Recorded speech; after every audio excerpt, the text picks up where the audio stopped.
September পরীক্ষা শুরু, আর 7 সেপ্টেম্বরের আগে আপনার হাতে মাত্র 30 দিন রয়েছে।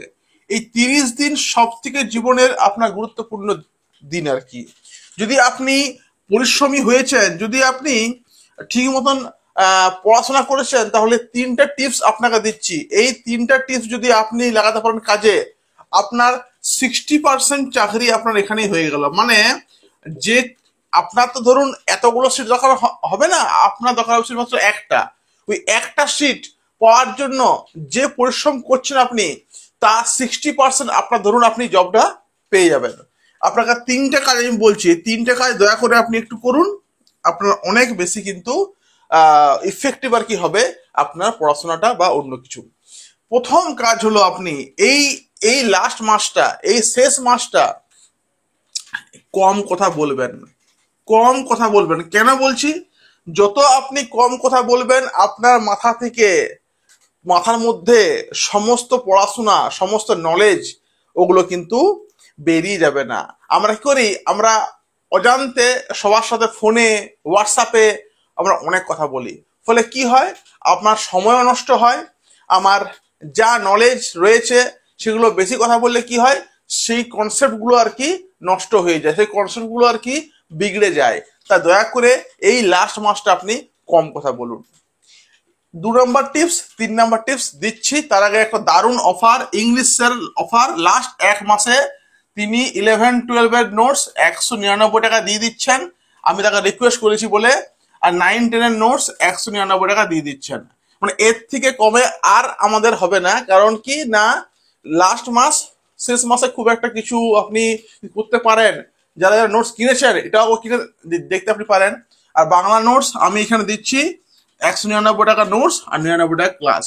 দাম কম কিন্তু মানে অসাধারণ কাজ আর কি দেবে এখান থেকে। তাহলে আপনি কম কথা বলছেন। সেকেন্ড কাজ কি হলো? সেকেন্ড কাজ হলো আপনার যা রয়েছে নোটসপত্র, বইপত্র, সেগুলোকে ভালো করে দেখে নিন যে কোনো কিছু ফাঁক ফোকর আছে কিনা।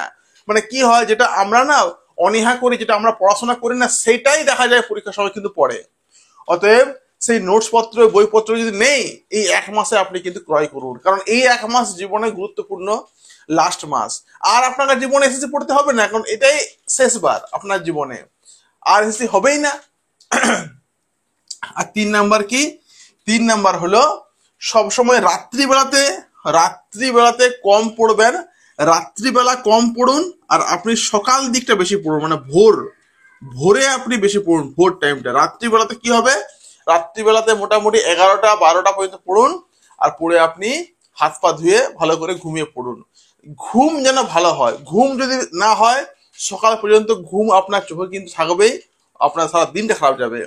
ভোর টাইমটা আপনি আপনি 6টার সময় উঠলেন, 6টা থেকে আপনি পড়তে শুরু করুন। আপনি রাত্রিবেলা যেন ঘুম যেন ভালো হয়, এবং ভালো করে ঘুমাবেন। পারলে একটু সিরাপ খেয়ে নেবেন, হয় না কাঠের সিরাপ গুলো খেয়ে নেবেন, ওটাতে অ্যালকোহল থাকে।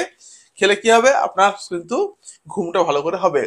কম কথা বলুন, নোটস পত্র জোগাড় করুন, আর রাত্রিবেলাতে কম পড়ুন, ভোর থেকে আবার বেশি পড়ুন। এটা করলে কি হবে, ম্যাক্সিমাম ছেলে বেশি কথা বলে, নোটসপত্র বইপত্র আছে কিনা দেখে না, আর ছাড়নো, আর রাত্রিবেলাতে বেশিক্ষণ পড়ে দেয়। ফলে কি হয়, সারা দিনটা নষ্ট আর কি যায়। এই 3টা টিপস আমি আপনাকে দিলাম, যদি করতে পারেন খুব ভালো, কংগ্রাচুলেশন।